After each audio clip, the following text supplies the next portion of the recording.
Hello बच्चों, let's read the question.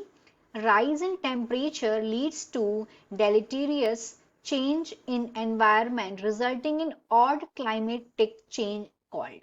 Question में है कि टेम्परेचर का बढ़ना, इसकी वजह से डेलेटेरियस चेंजेस आते हैं एनवायरनमेंट में, जिसकी वजह से ऑड क्लाइमेट चेंजेस होते हैं. इसे क्या बोलते हैं? 4 ऑप्शंस दिए हैं. A is global warming, B is El Nino effect, C is La Nino effect and D is greenhouse effect. Question का देखते हैं की कंसेप्ट. की concept of this question is, इस क्वेश्चन का की कंसेप्ट है green house gas. Green house gas.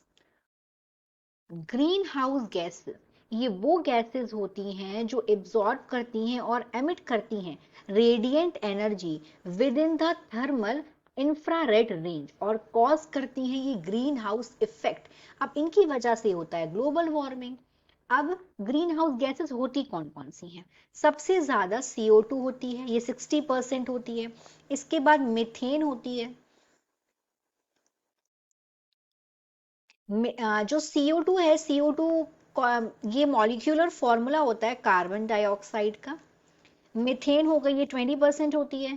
Chlorofluorocarbon हो गया, ये 14% होता है. और सबसे कम होता है N2O नाइट्रस ऑक्साइड, जो कि 6% होता है. तो ये हो गई ग्रीन हाउस गैसेस. अब क्वेश्चन में पूछा गया है कि टेम्परेचर राइज हो रहा है जिसकी वजह से डेलिटेरियस चेंजेस हो रहे हैं.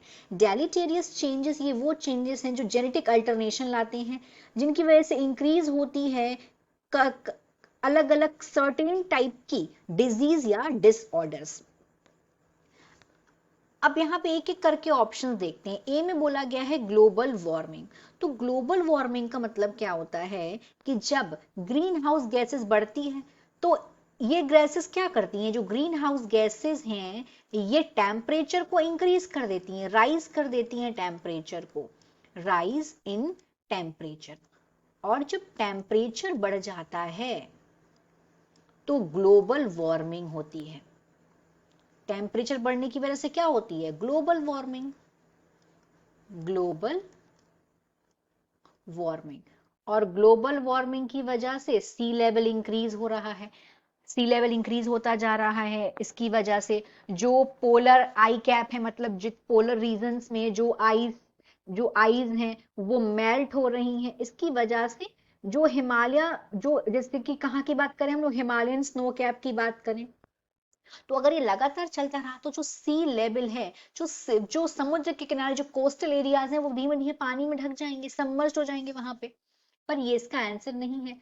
सेकंड में बोला गया है अल नीनो इफेक्ट. तो अल नीनो इफेक्ट क्या होता है? ये इफेक्ट रिफर करता है, अगर हम ऑप्शन नंबर बी की बात करें तो ये इफेक्ट रिफर करता है ऑड क्लाइमेटिक चेंज होना. राइज इन टेम्परेचर की वजह से यहाँ पे क्या हो रहा है? टेम्परेचर बढ़ने की वजह से यहाँ पे ऑड क्लाइमेटिक चेंज आ रहे हैं. ऑड क्लाइमेटिक चेंजेस यहां पर आ रहे हैं because of rise in temperature. अब टेम्परेचर जब बढ़ रहा है तो क्या हो रहा है? वही चीज, पोलर आइस कैप मेल्ट हो रहे हैं. इसकी वजह से राइज हो रहा है सी लेवल. तो अल नीनो इफेक्ट की वजह से क्या हो रहा है? ऑड क्लाइमेटिक चेंजेस आ रहे हैं. तो हमारा राइट आंसर हो जाएगा बी. ऑप्शन नंबर सी में बोला गया है ला नीनो इफेक्ट. ला नीनो इफेक्ट में क्या होता है? यहां पे लो प्रेशर होता है. अब हम ऑप्शन नंबर सी के बारे में देखते हैं. ऑप्शन सी में क्या हो रहा है? यहां पे लो प्रेशर हो रहा है. लो प्रेशर हो रहा है यहां पे western Pacific end of Asia में. कहां कहां? Western Pacific end of Asia में. ऑफ एशिया, यहाँ पे लो प्रेशर हो रहा है।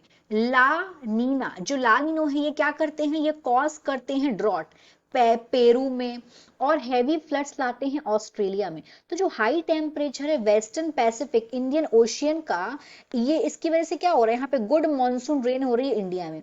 तो ला नीनो इफेक्ट जो होता है एक्चुअली ये बेनिफिशियल है इंडियन मानसून के लिए, पर ये इसका आंसर नहीं है। लास्ट में आते हैं डी पे कि ग्रीन हाउस इफेक्ट क्या होता है। Option number D, green house effect.